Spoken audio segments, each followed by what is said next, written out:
राजस्थान की राजनीति में कल हमने आपको दिखाया था कि किस तरीके से कॉकरोच जनता पार्टी ने जयपुर के अंदर धरना प्रदर्शन किया और उस धरने प्रदर्शन में बहुत सी चीजें हुई, बहुत सी चीजें निकल के आई। लेकिन राजस्थान की राजनीति में क्या निकला?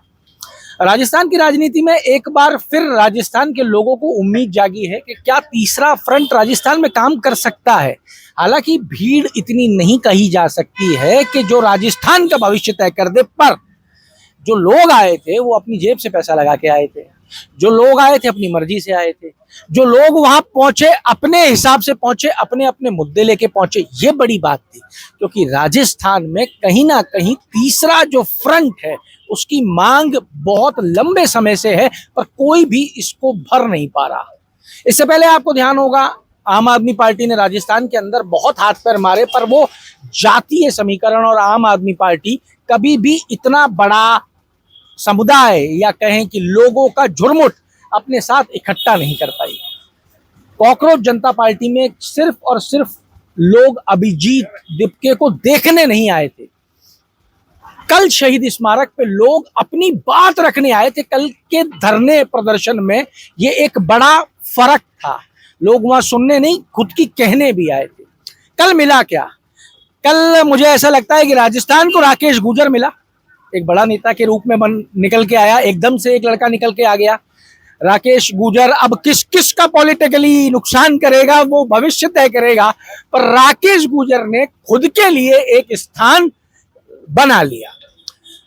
दूसरा, कल अभिजीत दिपके का कद बड़ा हुआ राजस्थान से, जयपुर से, और कद इतना बड़ा हुआ कि देश में एक ही झटके में कल अभिजीत दिपके चलने लगा। मेरे साथ हैं राष्ट्रीय प्रवक्ता आशुतोष राका, मेरे साथ है अभिषेक जैन। इनसे बात करते हैं, जानते हैं कि कल क्या घटा, कल इनका अनुभव क्या रहा, क्योंकि मुझे लगता है कि शायद इनका भी राजस्थान के अंदर पहला ही अनुभव रहा होगा, ऐसे किसी बड़े इवेंट का अनुभव पहला रहा होगा। तो शुरुआत आशुतोष के साथ में करते हैं। हाँ आशुतोष, कैसा रहा कल का अनुभव?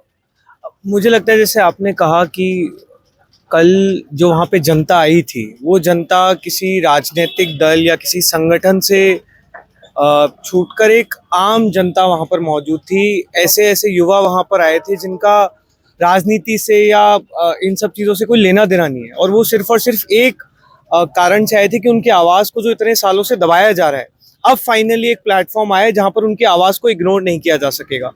वहाँ पे बाड़मेर से चलकर वो युवक आया था जो अपने स्कूलों की दास्तां बयान करना चाहता था। वहाँ से झुंझुनू का वो 12th क्लास का बच्चा आया था जो बताना चाहता था कि कैसे वो और उसकी बहन लगातार इस पूरे पोर्टल सिस्टम से जूझ रहे हैं। वहाँ पर वो माँ थी जो अपने बच्चे के भविष्य के लिए परेशान थी। वहाँ अमायरा का परिवार था, प्रदीप मेघवाल का परिवार था, और ऐसे तमाम परिवार वहाँ पर मौजूद थे जिन्होंने कहीं ना कहीं इस बर्बाद शिक्षा व्यवस्था में अपने बच्चे को खोया है। तो एक बहुत ही, मुझे लगता है कि शानदार वहाँ पर माहौल था। एक बहुत ही ज़्यादा इम्पैक्टफुल कल का हमारा प्रदर्शन रहा। राजस्थान में जितना पिछले कई सालों में मैंने राजनीति फॉलो की है राजस्थान की, इस तरह का गैर राजनीतिक प्रदर्शन मैंने देखा नहीं है, जहाँ पर इतनी बड़ी संख्या में आम जनता एकजुट हुई है अपनी आवाज रखने के लिए। प्रदर्शन तो गैर राजनीतिक था, पर राजनीति शुरू हो गई है, कल से ही शुरू हो गई है। कल सबसे पहले तो उम्मीद ये थी कि लोग ही नहीं आएंगे। 3 बजे का समय था आपका, 3:15 बजे से लोगों के स्टेटमेंट शुरू हो गए थे, और मैंने कई भाइयों को वहाँ बात करते, चर्चा करते सुना। भीड़ इकट्ठी करने में नाकामयाब रह गए, फेल हो गए, लेकिन वो थोड़ी देर में ही नैरेटिव बदल गया। तो राजनीति तो जो है वो कल से शुरू हो चुकी है। राजनीतिक बयानबाजी भी शुरू हो गई है। कोई कह रहा है राहुल गांधी के द्वारा फंडेड है ये पूरा का पूरा एजेंडा, राहुल गांधी इसको प्रमोट कर रहे हैं। नहीं, देखिए, स्टार्टिंग से जब से आंदोलन शुरू हुआ है ना, तब से बहुत सारे सवाल उठाए गए हैं कि ये सिर्फ सोशल मीडिया पे चलेगा। फिर जब बात हुई कि हम सड़क पे जाके प्रदर्शन करेंगे तो लोग नहीं आएंगे। फिर जब लोग आने लगे तो कहा कि ये शांतिपूर्वक नहीं होगा। हर बार इन सारी जो आशंकाओं को जो है हमारे देश के युवाओं ने धता बताया। कल भी बहुत सारी चीज़ें कही गई कि राजस्थान में जो है युवा सड़कों पे नहीं उतरते हैं, यहाँ पे सिर्फ जाति से जो है राजनीति होती है। लेकिन कल हमने वो भी चीज़ जो है वो कहीं ना कहीं गलत साबित होती देखी। जहाँ तक बात राजनीति की है, मुझे लगता है लोग राजनीति करते रहेंगे, लेकिन जो लोग राजनीति कर रहे हैं उनको अभी बात समझ में आने लग गई है कि चाहे वो सरकारें हो चाहे ऑपोजिशन हो, एक बहुत बड़ा तबका अब इस देश में युवाओं का खड़ा हो रहा है जिसका दोनों से कोई सरोकार नहीं है। दोनों से सरोकार नहीं होगा तो आरोप लगेंगे कल एक बड़ा आरोप लगा उस धरने के दौरान, कहा गया जिहादी मानसिकता है यहाँ पे लोगों को और नए युवाओं को जिहादी मानसिकता की तरफ प्रमोट कर रहे हैं आप लोग। नहीं देखिए, अगर शिक्षा व्यवस्था को सुधारने पर इस तरह की बातें की जाएंगी तो मुझे लगता है देश का युवा बहुत समझदार है। जो ये 1% 2% लोग हैं, सबको पता है कौन सी पार्टी के लोग हैं और ये अपने एक तय एजेंडा के साथ आते हैं। जैसे कल जो वहां पर घटना भी घटी, बहुत क्लियरली वहां पे लोग दिख गए कि ये एबीवीपी से जुड़े हुए हैं, आरएसएस से जुड़े हुए हैं। तो वो 2% लोगों से पूरी युवाओं को बदनाम ना किया जाए। युवा बहुत समझदार है, उनको पता है कि एक जेन्युइन मूवमेंट है, एक जेन्युइन एजेंडा है शिक्षा व्यवस्था को हमारे सुधारने का, और उसी के साथ जुड़े हुए हैं। पर उन्होंने कहा, राकेश गुर्जर के नाम लेके बात कर लेते हैं क्योंकि नाम आ गया है सब जगह। राकेश गुर्जर ने जब उसको ले जा रहे थे तो उसने कहा ये जिहादी मानसिकता है, मैं राष्ट्रवादी हूं और मैं राष्ट्रवादी मानसिकता को खत्म नहीं होने दूंगा, मच्छर तक का। अगर हम लोग गुंडों को इतना मेन स्टेज देंगे तो आप जो है जनता में भ्रम फैलाएंगे। हमें इस तरह के जो फ्रिंज एलिमेंट्स है, जो गंदगी करते हैं, मार पिटाई करते हैं, गुंडागर्दी करते हैं, उनको इतनी अटेंशन देने की जरूरत नहीं है। हमारा जो फोकस है, चाहे ये प्लेटफॉर्म हो, चाहे आप कॉकरोच जनता पार्टी से सरोकार ना भी रखते हो, एक देश के तौर पर, युवाओं के तौर पर हमारा फोकस शिक्षा व्यवस्था पे होना चाहिए। इस तरह की गुंडागर्दी करने वाले लोगों पे आप ज्यादा ध्यान मत दीजिए, क्योंकि इनका एक एजेंडा है, इनको अपनी अपनी पार्टी में नेता बनना है। इनकी पार्टियों में इसी तरह के लोगों की पूछ भी है, तो उनको अपना एजेंडा संभालने दीजिए। जो युवा हजारों की संख्या में कल इस उम्मीद के साथ आए थे कि हमारी शिक्षा व्यवस्था पे बात होगी, हमारी नौकरियों पे बात होगी, जो हमारे पेपर लीक हुए हैं उन पे बात होगी, हमारा ध्यान सिर्फ और सिर्फ उन युवाओं पे है, उन युवाओं की आवाज को बुलंद करने पे है। आपके द्वारा कोई रिपोर्ट नहीं दी गई है? जी देखिए, हम लोग अपनी लीगल टीम से बात कर रहे हैं, लगातार संपर्क में है, और इस बारे में जल्दी जो है आगे की प्रक्रिया तय की जाएगी। अभी फिलहाल कुछ भी तय नहीं हुआ है। मेरे को लगता है जल्दी इस बारे में एक अपडेट हम आपको दे पाएंगे। या बड़ा बनाने का मन नहीं है? देखिए, जैसा कि हमने कहा, दीपके ने भी इस बारे में कहा है कि हमारा फोकस शिक्षा व्यवस्था पे है, हमारा फोकस धर्मेंद्र प्रधान के इस्तीफे पर है। इस तरह की जो घटनाएं घटती हैं, मेरे पर्सनल उसके लिए बहुत दुखद है, क्योंकि हम लोगों ने इतनी मेहनत की, वहाँ पे इतनी हजारों की संख्या में युवा आए।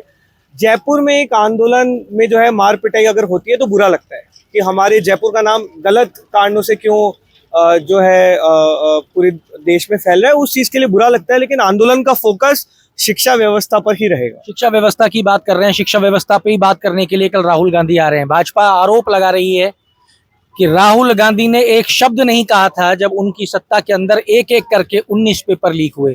कल राहुल गांधी किस मुंह से युवाओं के साथ में बात करेंगे शिक्षा व्यवस्था के ऊपर, युवाओं के भविष्य के ऊपर? इस पे आपका स्टैंड क्या है? इस सवाल का जवाब तो मुझे लगता है राहुल गांधी जी बेहतर दे पाएंगे। देखिए, जो भी पार्टी या जो भी संगठन या जो भी व्यक्ति युवाओं के मुद्दे उठा रहा है, हम उसका स्वागत करते हैं। इस देश की कई सालों से, कई दशकों से दिक्कत ही ये रही है कि जब जब कोई मुद्दे उठा रहा है, उसको आपने हिंदू मुस्लिम की राजनीति में घुसा दिया है, जाति की राजनीति में घुसा दिया है। तो अब कोई भी अगर व्यक्ति युवाओं के लिए मुद्दे उठा रहा है, जेन्युइन एजेंडा के साथ उठा रहा है, तो हम उनका स्वागत करते हैं। पर वो मुद्दे तो इस टाइम हिंदू मुसलमान के नहीं उठा रही है बीजेपी, ये युवाओं का ही मुद्दा लेके आई है कि राहुल गांधी क्यों बात करेंगे। वो इसका जवाब तो मेरे को लगता है भाजपा बेहतर दे सकती है। अगर भाजपा युवाओं के मुद्दे उठा रही है तो धर्मेंद्र प्रधान को बर्खास्त करे। जब इनके खुद के 58% वोटर कह रहे हैं कि धर्मेंद्र प्रधान से इस्तीफा लिया जाना चाहिए, उसको बर्खास्त किया जाना चाहिए, फिर भी अगर भाजपा की तरफ से, प्रधानमंत्री की तरफ से, कैबिनेट की तरफ से कोई एक्शन नहीं लिया जा रहा है, तो फिर आप कैसे कह सकते हैं कि भाजपा युवाओं की बात कर रही है? जी 17 तारीख को राहुल गांधी आ रहे हैं, युवाओं की बात करेंगे। भाजपा कह रही है वो कैसे कर सकते हैं, उनके राज्य में तो खुद पेपर लीक हुए थे जब वो चुप थे। बिल्कुल वास्तविक बात है। राहुल गांधी जी 17 तारीख को शिक्षा नगरी कोटा के अंदर आ रहे हैं, और लोगों का सवाल भी लाजमी है कि राहुल गांधी जी को जो खुद अपने आप को एक युवा के रूप में प्रमोट करते हैं, और आज तक चाहे तो वो राजस्थान का मामला हो या देश भर के जगह के विभिन्न जगह के मामले हो, कहीं पर भी आज तक उन्होंने युवाओं के सपोर्ट में कोई भी बात नहीं की है, कोई भी समर्थन नहीं दिया है युवाओं को। केवल आज कॉकरोच जनता पार्टी की बात ही नहीं है, और भी कई तरह के आंदोलन गैर राजनीतिक रहे हैं, उन तक में भी राहुल गांधी का कोई योगदान नहीं रहा। तो हम यही उम्मीद करते हैं कि कल राजस्थान के अंदर वो आएंगे तो कहीं ना कहीं युवाओं के लिए कोई पॉजिटिव मैसेज छोड़ के जाएंगे। लेकिन मुझे लगता नहीं है, क्योंकि जिस तरह का चलन उनका रहा है, कांग्रेस ने जिस प्रकार से युवाओं का विरोध लगातार किया है, तो मुझे नहीं लगता कि कोई खास पहचान वो बना पाएंगे राजस्थान के अंदर। जयपुर में जिस तरीके की घटना हुई उसको किस तरीके से देख रहे हैं? सर, ये पूरी तरह से असामाजिक घटना थी, जो राजस्थान को पूरे देश भर में बदनाम करने का एक सुनियोजित षड्यंत्र था, जिसके अंदर कहीं ना कहीं आरएसएस की भूमिका, एबीवीपी की भूमिका साफ नजर आती है, जिसमें राकेश गुर्जर और एक अर्जुन पंडित नाम के 2 व्यक्ति जिनके नाम सामने आए। इसके अलावा कुल मिलाकर के 5 व्यक्ति ऐसे थे जिन्होंने वहां पे माहौल खराब करने का प्रयास किया और जो आंदोलन था उसको तोड़ने का प्रयास किया। तो साहब ये आप सुन रहे थे कॉकरोच जनता पार्टी के दोनों ही राष्ट्रीय प्रवक्ता और जो जयपुर देख रहे हैं उनको भी, दोनों ने अपनी अपनी बात रखी है। राहुल गांधी कल आ रहे हैं कोटा, कल राहुल गांधी अपनी बात रखेंगे युवाओं के लिए। एकदम से पूरे देश में, राजस्थान ही नहीं पूरे देश में जो युवा है ना, वो एकदम से सबकी पसंद हो गया है। पता नहीं क्यों इन युवाओं ने ऐसा क्या कर दिया है। युवा सबकी पसंद हो गया है क्योंकि ये देश युवाओं का है, एक बड़ी आबादी युवा है। और अगर ये युवा ठान लेगा तो ये युवा जाति पाति से ऊपर निकल जाएगा, और अगर ऊपर निकल गया तो ये लोकसभा में भी आंकड़ा ऊपर नीचे करने की क्षमता रखता है। इसलिए युवा सबको पसंद आ रहे हैं, भा रहे हैं। अब युवाओं को कौन भाता है ये देखना बेहद जरूरी होगा। तो जुड़े रहिए हमारे साथ। अमर उजाला के लिए जयपुर से मैं आशीष। आपके राज्य की खबरें, आपके शहर की खबरें सबसे पहले जानने के लिए देखते रहें अमर उजाला। चैनल को सब्सक्राइब जरूर कर लें और पाएं हर अपडेट।